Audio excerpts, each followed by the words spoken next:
Shalom, salam damai dalam Yesus Kristus. Kali ini saya akan berbicara mengenai tidak ada jalan pintas. Ketika seorang anak baru akan belajar berjalan, tentunya kita sebagai orang tua tidak bisa memberitahu ke anak bagaimana cara berjalan dan bagaimana menjaga keseimbangan agar tidak terjatuh. Dan tidak ada cara lain selain mengizinkan anak tersebut untuk mengalami bagaimana cara belajar berdiri dan belajar berjalan sendiri. Mungkin harus tertatih-tatih dan pasti jatuh berkali-kali, tapi hanya dengan pengalaman jatuh, anak tersebut akan belajar bagaimana mengatur keseimbangan tubuh. Apakah kita bisa katakan kepada seorang anak yang baru akan belajar berjalan untuk menjaga keseimbangan badan ketika mereka melangkah? Tentunya tidak, karena anak bahkan tidak mengerti apa itu arti keseimbangan. Jadi, kita tidak ada jalan lain kecuali membiarkan anak untuk belajar dengan mengalaminya. Tidak bisa kita ajarkan teorinya. Lantas, apakah ada jalan pintas untuk belajar berjalan? Sayangnya tidak ada. Apakah sebagai orang tua kita izinkan mereka untuk jatuh? Ya, karena memang tidak ada cara lain. Tidak ada jalan pintas untuk seorang anak dapat berjalan. Mari kita baca di Ulangan pasal 8 ayat 2 sampai dengan 5. Ingatlah kepada seluruh perjalanan yang kau lakukan atas kehendak Tuhan Allahmu di padang gurun selama 40 tahun ini dengan maksud merendahkan hatimu dan mencobai engkau untuk mengetahui apa yang ada dalam hatimu, yakni apakah engkau berpegang pada perintahnya atau tidak.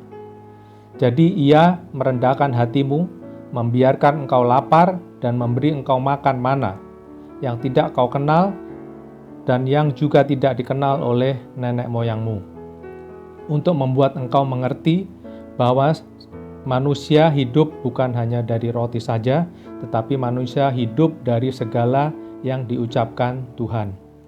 Pakaianmu tidaklah menjadi buruk di tubuhmu, dan kakimu tidaklah menjadi bengkak selama 40 tahun ini.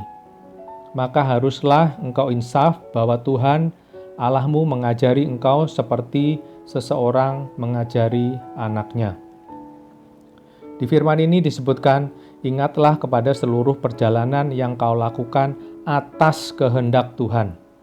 Ya, jadi memang perjalanan bangsa Israel melalui padang gurun adalah seizin Tuhan, agar bangsa Israel belajar dengan suatu tujuan, dan di ayat tadi dikatakan bahwa Tuhan ingin bangsa Israel belajar untuk rendah hati dan bergantung kepada Dia dan tidak memakai kekuatan sendiri ketika mereka berada di padang gurun, namun mereka harus mengandalkan firman-Nya, yaitu hidup dari segala sesuatu yang diucapkan oleh Tuhan.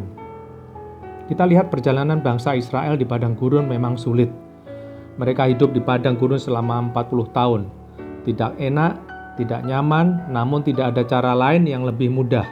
Tidak ada jalan pintas untuk bangsa Israel agar dapat dibentuk, yaitu belajar rendah hati dan belajar untuk taat akan firman Tuhan daripada mengalaminya sendiri. Jika mereka tetap di Mesir, mereka tidak akan kekurangan makanan dan air dan tidak membutuhkan Tuhan. Tapi ketika mereka di padang gurun, mereka harus belajar hidup bergantung sepenuhnya pada Tuhan dan belajar patuh dan taat pada firman-Nya. Saudara-saudari, Tuhan mengizinkan kita melalui pengalaman hidup untuk membentuk kita. seperti orang tua yang membiarkan anaknya belajar berjalan, belajar cara naik sepeda dengan cara mengalaminya. Dikatakan juga di ayat tadi, Tuhan Allahmu mengajari engkau seperti seseorang mengajari anaknya. Jika Tuhan mengajari seperti seseorang mengajari anaknya, tentunya ada kasih sayang dalam mengajar dan tidak akan menelantarkan dan membiarkan kita melalui perjalanan hidup tanpa Dia ada di samping kita, tapi Dia selalu menjaga kita.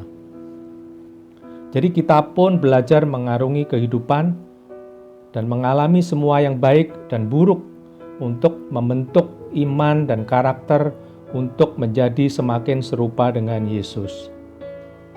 Harus dengan mengalaminya, karena tidak ada jalan pintas. Namun ingat, bahwa apapun yang kita alami, Tuhan seperti orang tua yang senantiasa menjaga anaknya ketika anaknya belajar berjalan. Tentunya Tuhan tidak membiarkan kita celaka.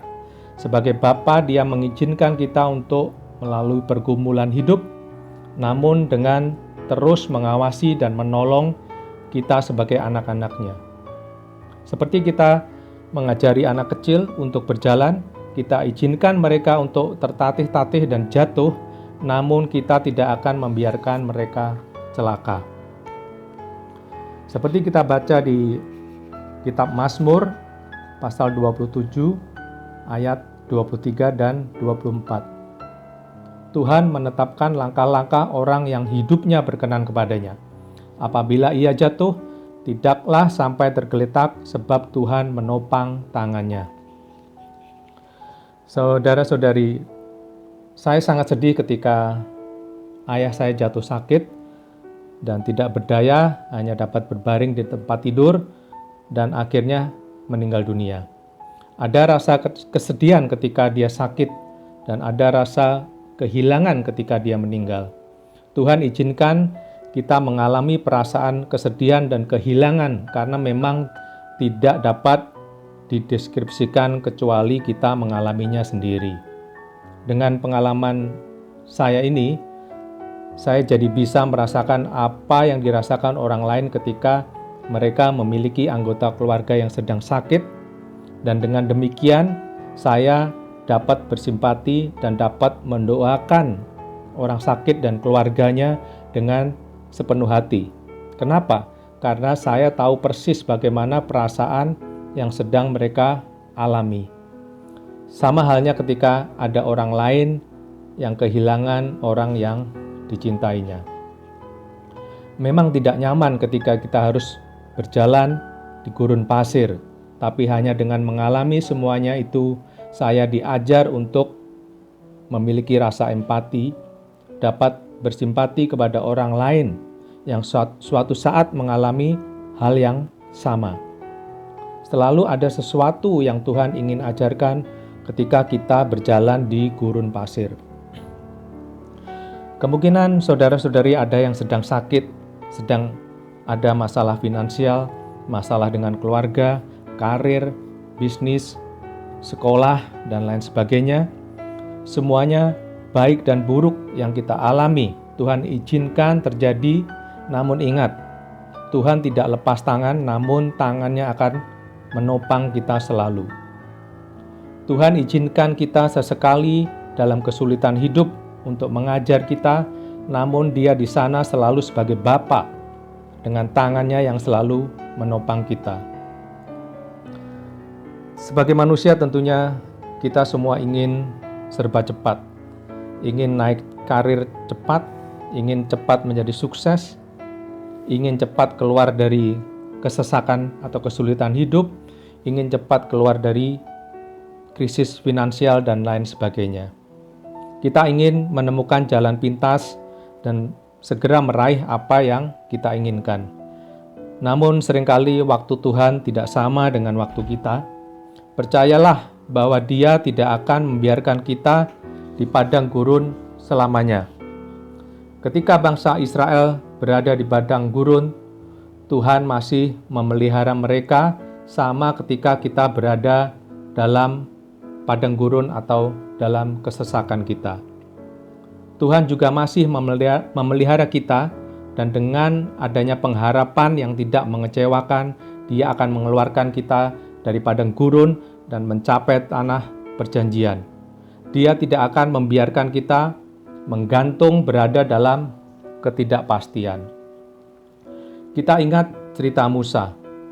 Setelah 40 tahun hidup di kerajaan sebagai seorang pangeran di Mesir, Musa harus menghabiskan 40 tahun di padang gurun dan bekerja sebagai seorang gembala.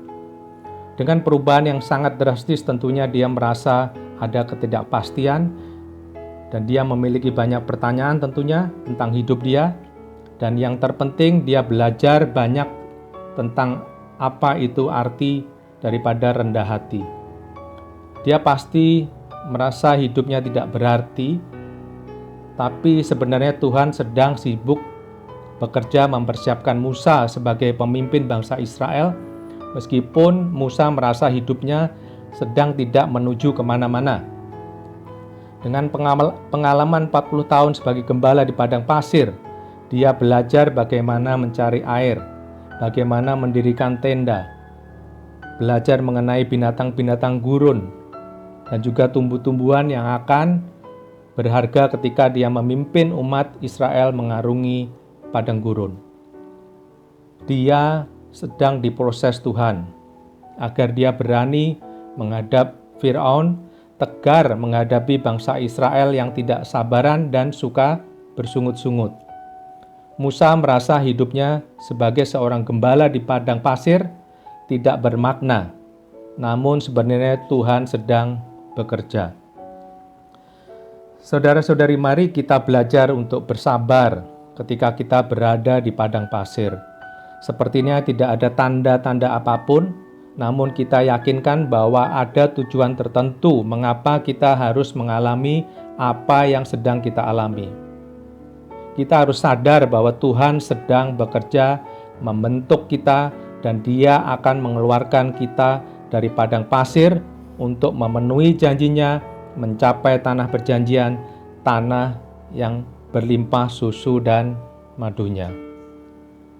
Akhir kata saya akan tutup dengan kata-kata seorang pengkhotbah yang mengatakan, jalan pintas kemungkinan bukan jalan yang terbaik karena kita mungkin melewatkan pelajaran-pelajaran dari Tuhan. Tuhan Yesus memberkati. Amin.